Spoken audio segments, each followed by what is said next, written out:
Let us pray in the name of the Father, and of the Son, and of the Holy Spirit. Amen. O Jesus, through the Immaculate Heart of Mary, I offer you my prayers, works, joys, and sufferings on this day for all the intentions of your Sacred Heart, in union with the holy sacrifice of the Mass throughout the world, in reparation for my sins, for the intentions of all my relatives and friends, and in particular for the intentions of the Holy Father. Amen. Let us pray for the intentions of the Holy Father for the month of September, for people living on the margins. We pray for those persons living on the margins of society in inhumane life conditions. May they not be overlooked by institutions and never considered of lesser importance. Our Father, who art in heaven, hallowed be thy name. Thy kingdom come, thy will be done, on earth as it is in heaven. Give us this day our daily bread, and forgive us our trespasses, as we forgive those who trespass against us. And lead us not into temptation, but deliver us from evil. Amen. Hail Mary, full of grace, the Lord is with you. Blessed are you amongst women, and blessed is the fruit of thy womb, Jesus. Holy Mary, Mother of God, pray for us sinners, now and at the hour of our death. Amen. Glory be to the Father, and to the Son, and to the Holy Spirit, as it was in the beginning, is now, and ever shall be, world without end. Amen. My dear friends, as we enter in the presence of the Lord, as we begin this new day, let us take a few moments to thank the Lord for all that He has done for us. We see that right from the time of our birth till now, there have been many instances or events where the Lord has worked wonders in our lives. He has guided us, He has protected us, He has shown us the way, helped us to overcome challenges and difficulties. And in this way, we can identify Him guiding us all through our lives. But there are occasions wherein we find it difficult to recognize His presence among us. We find it difficult to identify the blessings and the graces. And here we see that it is in these occasions that we need to specially ask the Lord to give us the grace that we may be able to identify those graces, those blessings in our lives. And therefore we see that the first thing to do is to be grateful to the Lord for all that He has done. And therefore, as we begin today's morning prayer, let us begin on this note of gratitude. Let us ask the Lord to help us identify His presence in our lives. And therefore, let us begin by thanking the Lord for all the things that He has done for us. Lord, we thank You for the gift of life. We thank You for giving us talents, opportunities, and various gifts that enable us to become better persons, and also that enable us to reach out to others and make a difference in the lives of others. Lord, we also want to thank You for the gift of our family members, friends, relatives, near and dear ones, and all those who play a very important role in our lives. We see that it is these people who have been instrumental in making us who we are. They are the ones who have devoted their time, energy, and effort. And as a result of it, they have molded us and they have made us better individuals. So today, Lord, in a very special way, we ask you to bless all their endeavors and give them all the graces that they may require in life. We also thank you, Lord, for giving us the gift of this day, a day that would help us in many ways to appreciate the good things that you have done for us, a day wherein we may complete some thing that was left behind, or a day that may present to us various challenges. Whatever be the situation, Lord, we ask you to be with us and guide us. Allow us to be led by you. Lord, we also thank you for the opportunities, for the experiences that you have given us in life. There have been many experiences wherein we have enjoyed, and these are the experiences that we want to cherish in life. But at the same time, there have also been those experiences and those moments wherein we have found it difficult to accept them. These are the experiences that have been learning experiences. They have taught us a lot in life. Though they may have been hard, bitter, but still they have given us a valuable lesson. They have made us stronger. And therefore, Lord, we also thank you for those moments which have helped us to become strong, which have helped us to become better individuals. And Lord, we also thank you for giving us opportunities to reach out to others, to make use of our talents. And thus, Lord, we ask you to be with us, guide us throughout this day. Lord, allow us to be led by you, so that whatever we do, our actions, our words, may reflect your love, joy, and mercy to the world around us. Help us to become your instruments, so that you may work in and through us. And therefore now, my dear friends, let us all close our eyes at this moment, and let us praise the Lord that He has woken us up in this morning. We thank Him for the good health that He has given us, for the good night's rest. We thank Him for keeping us safe and sound, for protecting us from all danger, from all harm. He has kept us in His love, and at every moment we see that His gaze is upon us. He never abandons us. He is always there, guiding us, protecting us, showing us the right path. He loves us. And for all this, let us praise Him, let us thank Him, and let us glorify Him. Lord, as we offer you this day, we ask you that you be with us. Help us to make the right decisions. Help us to do the right things, so that we too may become worthy instruments, that we may be worthy workers in your vineyard. And therefore, my dear friends, let this day be a day of joy and blessings in the name of our Lord Jesus Christ. My dear friends, let us now reflect and meditate on Psalm 65. As usual, we shall have a general overview of the psalm, and then we shall take a look at a few verses in detail, trying to see how the psalm plays an important role in our lives. And therefore we see that Psalm 65 is in a way a psalm of praise that is attributed to David. It is a beautiful hymn that celebrates God's goodness and provision in the natural world. It also shows how God cares for His people. Now the psalm can be divided into three main sections. The first is an exaltation of God's character and praise for His acts. And that is something that we'll find in verses 1 to 4. Then in verses 5 to 8, we have the recognition of God's power and control over creation.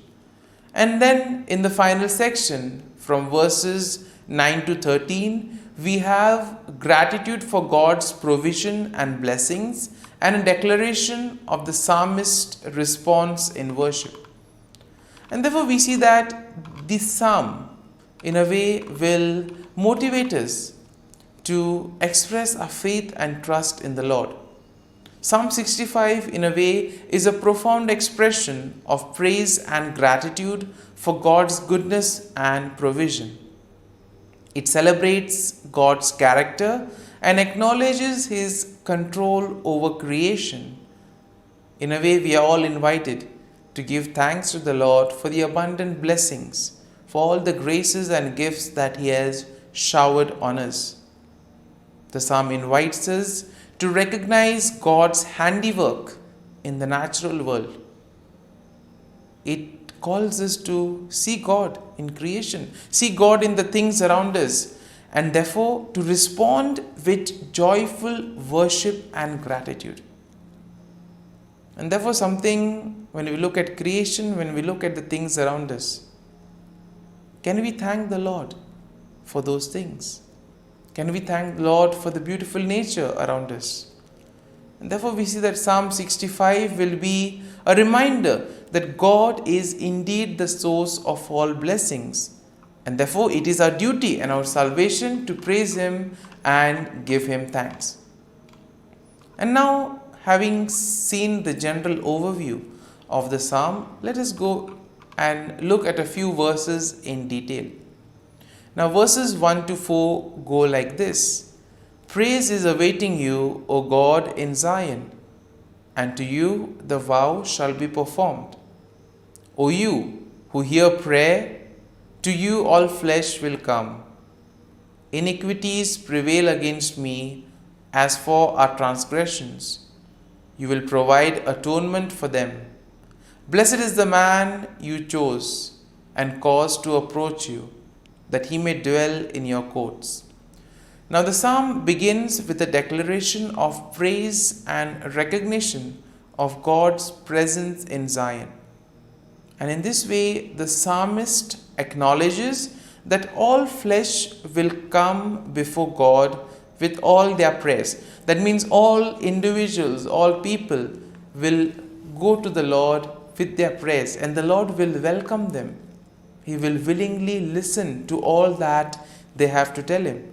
And therefore this is a good reminder for us that when we find ourselves in difficult moments, we can approach the Lord, we can speak to Him, and He will be there to listen to all our prayers, to all our feelings, all our sentiments.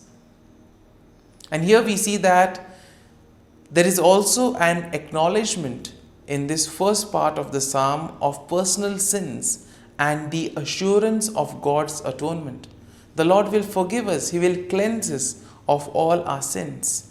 And therefore we see that the psalmist here declares the blessedness of those chosen by God, who are allowed to dwell in His presence, and those who are allowed to experience His satisfaction and goodness. And thus we move to verses 5 and 8, which go like this. By awesome deeds in righteousness you will answer us, O God of our salvation. You who are the confidence of all the ends of the earth and of the far off seas, who established the mountains by His strength, being clothed with power, who stills the noise of the seas, the noise of their waves, and the tumult of the people. In this section, we see that the psalmist praises God for His power and control over creation. The psalmist recognizes that God is indeed the source of salvation, and therefore all of us need to place our confidence in the Lord. Place our faith and trust in Him that He will guide us, He will protect us. And therefore the psalmist is very happy. He marvels at the ability of God to establish mountain, to still the raging waters, and to cause many things in creation. He is also amazed that the Lord is able to calm down various tumults among the nations. Therefore, let us pray for peace at the same time. There are many parts of the world where Peace is the need of the hour. People fighting over one another, nations fighting with each other, people being affected, suffering. And therefore, let us at this moment place all these events at the feet of the Lord. Because this part of the psalm tells us that even those in the farthest corners of the earth are in awe of God's sign. Therefore, nothing is impossible for God. Therefore, we need to go to Him with all our difficulties. And finally, we see that in verses 9 to 13, go like this: You visit the earth and water it, you greatly enrich it. The river of God is full of water. You provide their grain, for so you have prepared it. You water its ridges abundantly. You settle its furrows. You make it soft with showers. You bless its growth. And therefore we see that the psalmist expresses his gratitude for God's provision and blessings in the natural world. Therefore God's visitation upon the earth brings about abundance, and it enriches the land and provides water and all the nutrients for growth. Therefore the psalmist acknowledges God's goodness that permeates the passing seasons and the overflowing abundance that results from it. And therefore we see that the imagery of pastures, valleys, flocks and grains depict a land that is bursting with life, therefore leading to joy and the songs of praise. And therefore we see that the psalmist will conclude with the final statement of the psalmist's response to God's blessing. The psalmist declares that the blessing of God extends even to seemingly desolate places. That means no place is excluded from the presence of the Lord. The Lord is present everywhere. Nothing is impossible for God. And therefore it gives us confidence that we can turn to the Lord and ask Him to intervene in whatever difficult situation we may be in. My dear friends, as we have reflected and meditated on Psalm 65, let us now spend a few moments in silence, reflecting on the psalm. There may be a few verses, a few thoughts that may have touched us. Remain with these thoughts. Allow these thoughts to take root in you, so that ultimately you will be able to make this psalm personal. The psalm will take root in you. And therefore, as we spend these moments in silence,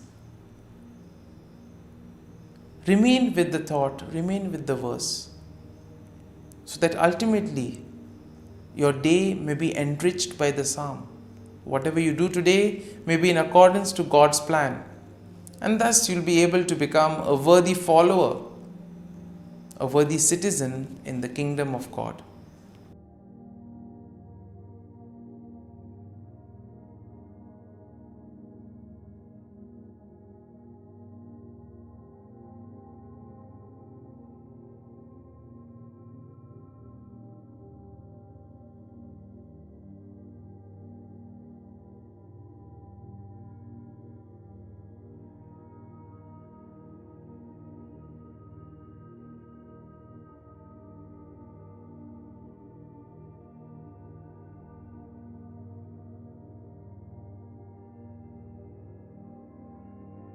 Prayer to Saint Michael the Archangel for protection.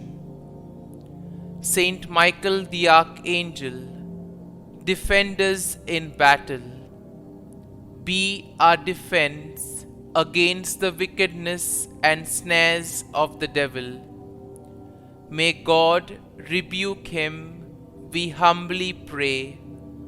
And do thou, O Prince of the heavenly hosts, by the power of God, thrust into hell Satan and all the evil spirits who prowl about the world, seeking the ruin of souls. Amen. Act of Adoration.